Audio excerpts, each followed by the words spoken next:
dan seluruh jemaah kita Masjid Rahmat yang insyaallah khusus di bulan Ramadan.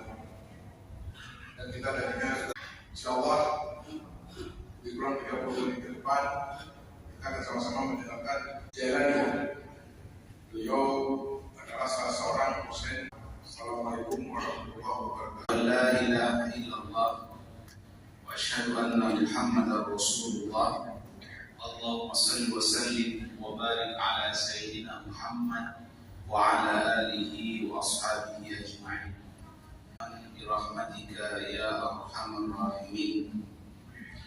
Segala puji dan segenap rasa syukur dan karunia-Nya kepada kita sehingga kita dapat menunaikan salat subuh di tempat yang mulia ini.